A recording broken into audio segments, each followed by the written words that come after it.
Welcome back, everyone. For today's video, we are once again going to be resuming our educational speedrun series. So without further ado, let's jump into the action right away with a 10-minute game.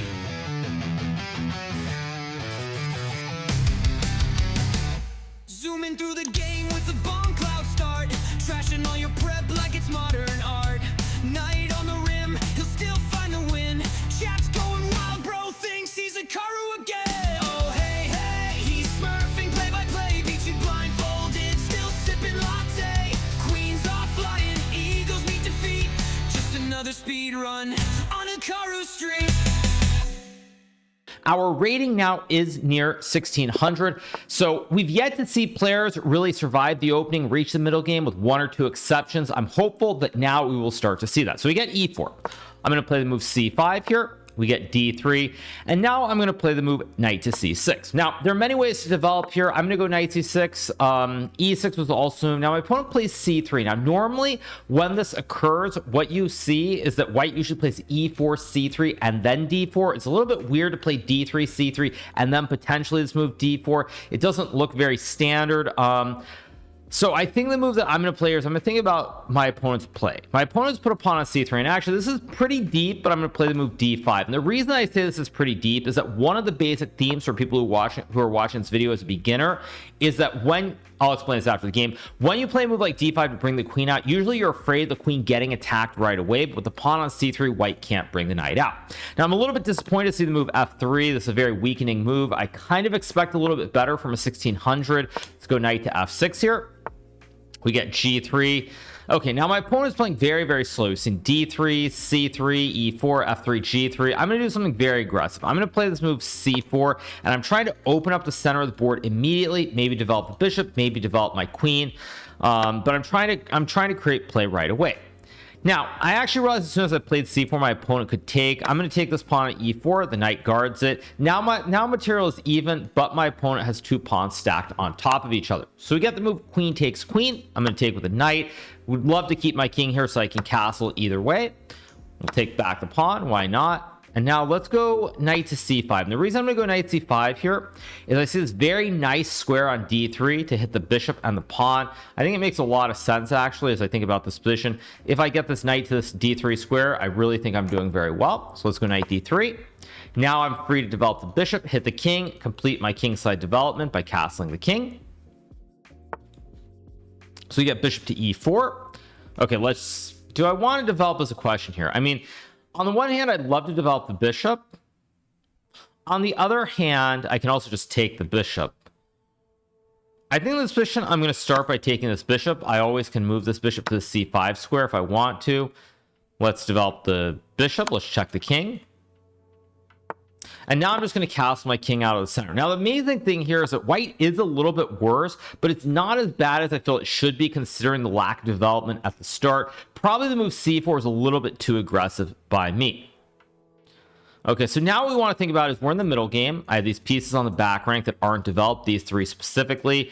I think what I'm going to play here is I think I'm going to play the move knight to e6. And the reason I'm moving the knight instead of the bishop is I feel like my knight has a square like on g5. Or maybe the knight goes to c5 to hit the bishop, and then I can bring this bishop into the action. At least that's my plan. Get to move bishop c2, very logical. I'm going to go e4 here. Next move, 100% is going to be to put this bishop on g4. Start to pressure these knights here with two b's. White is still probably okay objectively. Black should be a little bit better due to a better pawn structure. But in general, everything is left to play for. In fact, if this were a game between equal players, no guarantee that I would win this game, or that you would win this game at this level. So let's go knight to e6 here. I want to overload these knights. I'm pressuring the knight on d4, the knight on e2 here. All of these knights are in trouble. Now he takes the bishop. I believe that I can just take, because if you take with the pawn, I can just take the knight. If you take the knight, I take the rook. So I'm going to win some material here. White does have these pawns, which initially were an issue, but now with this pawn clump of 3 and this great bishop, these pawns can potentially rush up the board. So this position is not so easy to convert. So let's take the rook, of course. Let's take the knight here. The reason I'm going to take the knight is that even though it undoubles the pawns, I feel like I have the chance now to try to activate the rook and attack very quickly. Okay, now this is actually a mistake, I think, because I can play rook to b8, attacking the bishop and taking the pawn. Maybe with these two central pawns still rushing up the middle of the board, maybe it's actually still fine for white. But this does give me much better chances to convert now. I definitely have not played this game super precisely, I will say that. This has not been my best moment here because white does have these two pawns. If you could somehow move the bishop and push these pawns, this would be very, very dangerous. We get rook d2. That's a strange move that I don't really understand. I think I'm going to go rook to b8. Idea to try and trade the rooks here on the b file if possible. Okay, now c5 is a mistake. This is exactly what I was hoping for because after rook to d8, now this bishop's under attack. The pawn is under attack behind it. When white moves the bishop, if white moves the bishop away, this is actually very creative. This is actually very creative. It's losing, but it's creative. He's going to go c7. I have to stop the pawn from queening. Now white can move the rook to b2, threatening the classic ice skater checkmate. And I'm going to have to push a pawn, move the king, and go into an endgame. So even though temporarily I have one extra rook, I'm going to push a pawn, create space for the king, so there's no ice skater. White queens. I take, take, take. And now in this position, this should probably be winning for me. I'm up a pawn here. I've got a 3-on-2 on the king side. I can swing the rook over or down the board to hit the pawn. Let's go here. It's a very important square for the rook. The rook basically targets the pawn, guards my pawn, but also keeps an eye out from the side as well. Let's go h5 here. Now, objectively, with perfect play, this endgame probably would be a draw. I don't really expect my opponent to be able to draw this, especially with the active rook that I have. But it still is a position that with perfect play, white should save. Now I'm going to go h3 here. And the reason I'm going to go h3 is that here I'm thinking in the long term, when I start pushing these pawns to the board, eventually there's going to be some way to pressure this pawn. And if I ever win the pawn, this one goes straight through. So let's start pushing RP. Now this is pretty advanced in terms of what's going on here. I'm now going to go for the move king g6. I'm going to eventually push these pawns further up the board. Let's go f4. Probably I should take with the rook. Actually, now I'll go f3, and now there are all kinds of problems. My rook is just super active. Let's go back. I do have this rook f4 move with the rook behind the pawn, which should just effectively end the game if I'm not missing anything very obvious. Perhaps my commentary for this game hasn't been actually super insightful. I think most of what I'm going to explain will be in the post game, but I do give my opponent a lot of credit here, especially a move like rook c5, because it'd be very easy to push the pawn, and then after rook f5, it's o time because the king's in check, and then white takes the pawn. So I'm going to put the rook here, stop the check. Now the rook is behind the passed pawn as well. And now the game is basically over because white will have to retreat with the rook in order to stop this pawn from queening. Okay, we do get the resignation. I don't know why I'm getting ads. I do apologize, you guys. Apparently, this account is not diamond. I was diamond definitely before, but apparently I lost a diamond membership, which is pretty funny. Which actually is really funny. I'll talk to chess.com about that later. But anyway, let's do some analysis. So, and also the analysis is not working either. So I'm going to basically have to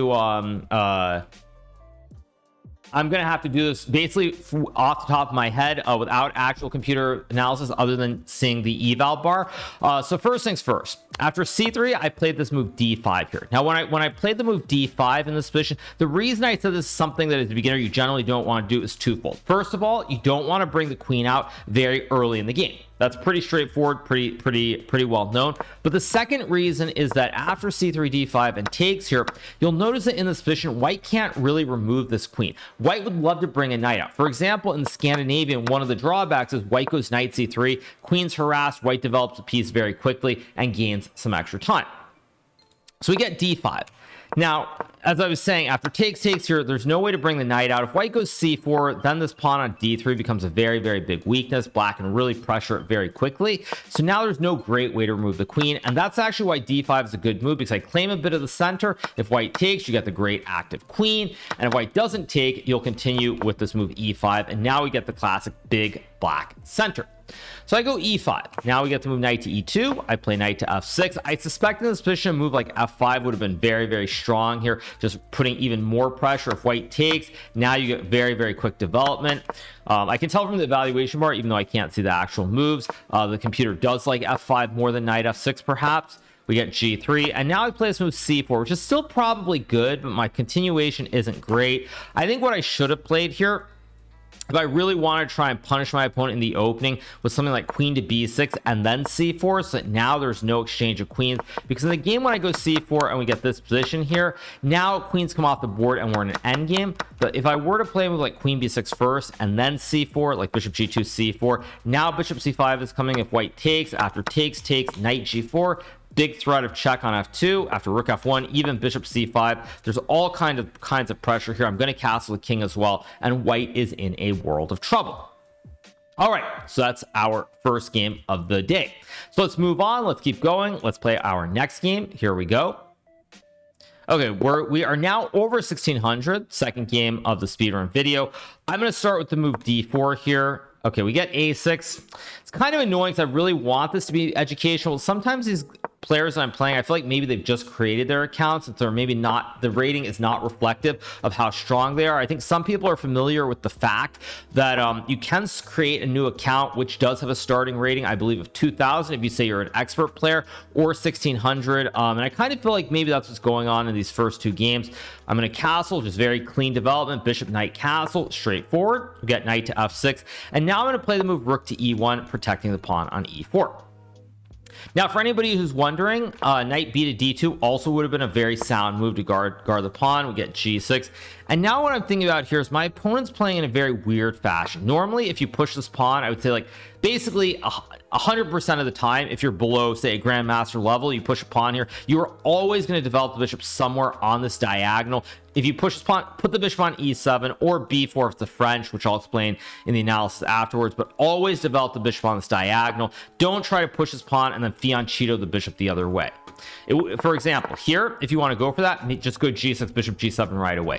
Don't put this pawn on e6, because now what I'm going to do is I'm trying to think of the way to be instructive to really punish this pawn structure. I think I'm going to play knight to c3 here. Not necessarily the best move, but I have a very clear-cut plan. I'm going to go e5, knight to e4, and bishop g5, and I'm immediately going to try to pressure my opponent on these weak and dark squares near this black king. Very, very quickly, just put the pressure on these three squares. So we get castles. Now, I could play bishop g5, and in fact, I think I just will. After f6, I can either take or drop the bishop back. My instinct is to drop the bishop back after f6, just to spy everything. We get queen e8. Okay, I'm just going to go for clean punishment here. I'm going to play c4. We're going to get takes. And what I intend to do here is, even if knight f6 probably was also a good move, I'm going to go knight to f6, and you're going to see that what happens here is the knight is forking the king and the queen. My opponent will have to take. I'm going to take back with the bishop, and immediately these dark squares are just going to be a disaster, and I'm going to win this game very, very quickly. So I take with a bishop. Now there's queen d2, queen h6, classic lolly checkmate on g7. I'm actually going to ignore the knight just to show how overwhelmingly dominant this position is. I just go queen to h6, and there's really no way for black to stop the checkmate. In fact, there is no way, because even if black were to play queen d8, queen h6, and sack the queen, I just take and checkmate anyway on this g7 square in front of the king. This is just over no matter what black does. This idea of queen to h6, queen to g7 simply cannot be stopped. And this also shows, again, why did my opponent get into trouble in this game? My opponent got into trouble in this game because my opponent played e6 and then g6. E6 probably is okay if you were to go g6, put the knight on e7, but trying to put this knight on f6 with the structure actually just turns into a complete disaster very, very quickly. I expect a resignation in the next couple of moves. Okay, let's refresh the page. I don't know what just happened. There we go. Okay, I don't know what happened, but that was very, very weird. So, okay, we're waiting for a move. I'm going to play the move queen to h6 followed by queen to g7 checkmate here. My opponent's still thinking. I feel like my opponent here might actually just be in a very, very sour mood. It'd be a little bit unfortunate. Okay, let's just go here. Checkmate, completely unavoidable. I'll take, and now I can even just pre-move it. No matter what my opponent does, the game is about to end. Okay, so my opponent resigns the game. All right, so a couple important notes about this. The important notes here, first of all, after a6, I played e4. Playing a move like c4 would have been fine, but black can maybe go b5 here, trying to pressure the white center a little bit. So that's why I played e4. Okay, all pretty normal. Now, here's really an important moment. If my opponent wants to create the setup with g6, e6, it would be much more logical to do it right here. Let's just say I play, like, I don't know, knight c3, for example, and bishop g7. And the main reason this is important is that if I play like rook e1, black can go knight to e7, and white can still play for e5, knight e4, bishop g5, and all these attacks on the king side. But after the move e5 here, the pawn is not attacking the knight, so black actually has time to respond. Let's just say, for example, d5, stopping the knight from going to e4. White is so much better, as you can tell from the valuation bar, but any of these immediate attacks on dark squares are completely out the window. So if you really want to put the pawns on these two squares, especially if you're going for like a double fianchetto, I would say you are always, since I'm presuming most of the players, people who are watching this video, are beginners, you're always going to want to, if you do the double fianchetto, always put a knight on e7. So something like this, and then d6 and knight d7, something along these lines. If you're going to put the knight on f6 with the pawn on e6, this is just very structural like this. Always look to develop the bishop to e7. Now, I did mention the French because that was another opening. You do have the French here. Let's go back. Where after e4, e6, d4, d5, knight c3, it is somewhat similar where black has pushed a pawn to e6, and now you're oftentimes going to play something like bishop b4. Let's just say white plays e5, and here you go knight e7. If white were to play something like knight e2, you can maybe play knight f6, and it's very similar with the bishop on b4, knight on f6, and the pawn pushed forward. But just in general, if you push this pawn to e6 and you put a knight on f6, as we saw in the game, just going forward a bit, here you're always going to want to put this bishop on e7. Now, this situation is already actually very hard for black to play, because after bishop to e7, white can play e5 anyway. And I think that after knight e2, knight e4, this is already very tricky for black to play, mainly because white has very, very quick play on the king side here. There's a lot of threats like knight g5, queen h5, immediate pressure, and I think that black's just generally suffering here. It's very hard to play. Now, this is something that I think at a beginner level, like 1600 even, you can get this quite frequently if you have the white pieces. But I would definitely not suggest playing these sort of hyper modern setups where you give your opponent the whole center. If you can help it, I think it's just very, very tough to play. And it's almost never going to work out if your opponent has a concrete plan of development. So let's go forward. So we get this moment. And now we get g6, and I play the move knight c3. Perhaps here knight bd2 would be a little bit better, because when I go knight to c3 here, my opponent could have played b4 to tickle the knight, and now I'm never going to get this e5 knight e4 situation, because when I move the knight, let's say black goes bishop g7, it's going to take me extra time. Maybe I still get the knight to e4, and white's still much better just because the structure is terrible for black, but I'm going to lose a little bit of time. So probably it'd make more sense to go to d2 and then just prepare e5 and knight e4, because now b4 does nothing. There's no knight. I just continue with my straightforward plan like in the game. So I go knight c3. We got bishop g7. Play here, bishop g5. I was expecting the move f6 here. After f6, I probably would have just gone bishop to h4, keeping massive pressure on this pawn here. Black, I guess, should play something like queen to e8 to break the pin. If black were to, of course, take a pawn, you take the queen, win the game. And after queen to e8 here, white's still probably quite a bit better. I think if I were playing a serious game, I'd probably play something like c4 here. Takes. And there's still a lot of pressure on this f6 square, which I'm trying to grip, because black can't really move the knight, because then I just take and go knight f6. And this is actually a complete disaster for black.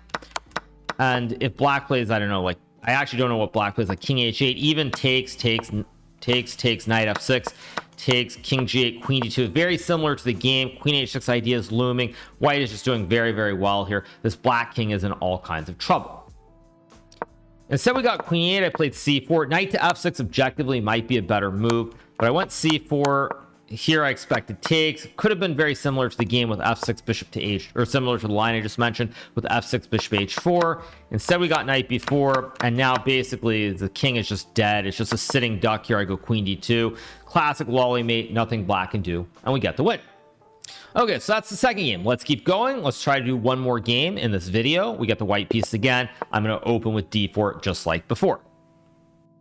So we get to move c6. Now, this is interesting. My opponent, by playing c6, I think is hoping that I'll play e4 and we'll end up in a Caro-Kann. I'm not going to do that. I'm going to play bishop to f4 and e3 here. This is actually one of the big drawbacks to playing c6, is that white can go bishop to f4 and play a London system. It's already looking a little bit weird with these two pawn pushes. I have to admit, I'm a little surprised that players who are over 1600 are playing like this, to be quite frank, but you know, you never know what you're going to get. Oh man, f6, just a weakening pawn move. Since I played the London, oddly enough, it probably isn't as lost as it would be, because I haven't grabbed a lot of the center. I have this one pawn, but I'm not really threatening with either of the other two pawns on these two squares. So even though this is probably bad for black, it's not completely lost the way it would be versus a normal standards like d4 c4 opening. So I'll go here, just guard the pawn from being captured. Not necessary, but why not? Okay, let's continue to... No, you know what? Let's not follow the plan. One of the things in chess is you learn 1,000 rules to break them. My opponent has pushed these pawns, hasn't really developed here, and bishop d3 and castles is completely fine.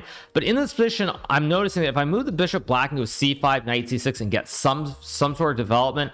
In the current position with no development at all, I'm going to play c4, really trying to threaten to open up the board. Now, if my opponent plays c5 to develop the knight, I'm assuming after takes, due to all these pieces being on the back rank, I'll have a way to punish it. I don't see a way right off. Of course, we'll take a look after the game, but I basically want to try and really prevent my opponent from getting his pieces to the optimal squares. So we get queen to d8. Okay, now I'm going to develop the bishop here. This knight can't support, in this position, if black can push the pawn, it would make a lot of sense, but this knight cannot get here. It cannot get here. So there's no way to support this pawn push in the center. Now, what I'm going to do here is I'm just going to play a3. And the reason I'm going to play this move is I love this bishop on the diagonal, and I'm actually worried about knight b4 hitting the bishop. So the quiet move stops knight from coming to the center. Okay, let's just castle. Why not? Castles. Wow. Okay, now we're just going to attack. I'm going to go b4 here. I've got these pawns. Immediately, there's tons of pressure on the queen side. This bishop on f4 also really, really well placed here. I don't really expect this to be a very exciting game. Get knight c7. Okay, let's go e4. Just massive pressure here. If black takes either pawn, then the knight jumps in very, very quickly to this great d6 square. The absolute dream of a square, if I've ever seen one. Get g6. Okay, let's just go rook to e1. Maybe prepare opening up the e file. Okay, that's a good move, trying to trade off pieces. Now, because my opponent's so far behind in development here, I'm not going to trade. Also, when you notice this knight and rook, when I drop the bishop back, how does rook get in the game? This knight is completely in the way of the rook coming to the action. Knight doesn't have a square here or a square here. So keeping pieces on the board makes sense. Also, this bishop is still spying this really, really nice diagonal as well. Okay, we get queen f8. I think I'm going to... Which pawn do I take? I guess I'll take with this pawn. If black takes, I can put a rook on c1. Now, I think after queen f4, here comes a double A battery. And I think my opponent's pretty much just cooked. I think checkmate is almost unavoidable. And maybe it's just outright unavoidable unless I'm missing something very obvious. Okay, now knight a6. I'd love to go queen b8 or queen c7, but I'm sure people can tell the squares are covered by the knight. So I remove the defender, and now the queen will enter on one of these squares, just force checkmate in 2 moves. I think black can do a Botez gambit with queen d6 to prolong the game by 1 move. We get bishop e6, just go to c7 checkmate, and there we go. This game was not very exciting either. I played a London system. d5. Okay, here black's already probably substantially worse because this pawn on c6, normally when white plays a London system with this chain of 3, black wants the pawn on c5 to try and pressure with the pawn and the knight. Because my opponent plays c6 here, probably the best is to do something like c5 and knight 6 anyway. Instead, we got f6. I go here, guard the pawn, not necessary, just play c4. The reason I played c4 as opposed to bishop d3 is now after c5, I can still follow the quote-unquote plan with c3, but after a move like bishop b5, for example, or even knight to c6, white is still better, but black is kind of developing, at least to some degree here, and the game goes on. Whereas when I play c4, now if black tries to play c5, I think after takes and probably, I was going to say e4 maybe. Is e4 good? e4 is a decent move, not the best move, but I felt like after e4 here, with all these pieces underdeveloped on the back rank, let's say black were to take on e4, I think there's something like knight takes e4, and white's very quickly developing here. So you get takes, something like, I don't know, bishop c4, for example. Say check, king f1, knight e7. I think white is a3 here and b4 to trap the bishop. Black tries to play, I don't know, knight c6, white castles, black castles, and you get rook c1. There's just massive pressure here on this open c5 with these great bishops on the diagonals, and white just has a lot of pressure. So we got the move queen d8. I develop. Now I play a3. Castles is fine too, but I just don't want to let my opponent force his bishop back. I really love the bishop on this long diagonal, so that's why I played a3, stopped the knight b4 move, and now this bishop is simply perfectly placed here with no way for black to harass it. Even c5, I take the knight, b4, take the knight. So now I've got the golden bishop, which always just spies the pawn. So now we get the move queen e7, castles, play b4, knight 7, play e4. Basically here, just hoping to force this knight into d6. Take, same thing. I just take and try to go to d6. Also here, you'll notice that I've got these pawns already really not far up the board, but at least in this, up to the 4th rank here. And with all this pressure in the center and black really not having an attack on the king side yet, this position is effectively lost. We get to move g6. I go back. Trading would have been fine too, but this bishop is just too awesome on this diagonal, as we see in a few moves. No reason to trade, and then this is just very straightforward. If black were to take with a c pawn, I go rook c1, and then b5, and just massive disaster. Takes. Win the knight on c7, make a queen, and this is just a very quick crushing. So we get the win in this game. That's our 3rd game. I think we have time for one more, so let's do one more game in this video. Hopefully this will be a little bit better than the first 3, but we shall see. So you get the move e4. Now I'm going to play a Sicilian just like in the first game here, just trying to develop on the queen side. Let's go knight c6 here. Probably we'll get the move d4. Bishop b5 is also a move. Okay, we get c3. The 3rd move, very reasonable. And like in the first game, I'm going to play the move d5. But unlike in the first game here, which you'll notice in this Alapin Sicilian, is that my opponent has not wasted time pushing the pawn d3. So white can't attack the queen in the center, but because the pawns are on c3 and d2, white can now play d4, trying to build a bit of a white center. If white had... Ooh, sorry. I will go here. That's a very bad move. White was supposed to play d4. Okay, let's just develop the knight. I'm probably going to fianchetto the bishop, castle the king out. Nothing super special. In the short term, you're probably thinking, why did I make that face? What's going on?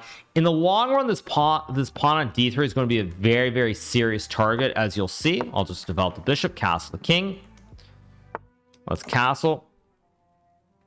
And now let's go bishop f5. Very quickly, as you see, like there's immediately this build up towards this pawn on d3. This is what we call a backward pawn. Basically, if you push a pawn forward to like c4, now if you can't push this pawn forward, it becomes a permanent weakness. If the pawn were on c2, for example, just guarding, this would be very nice for white.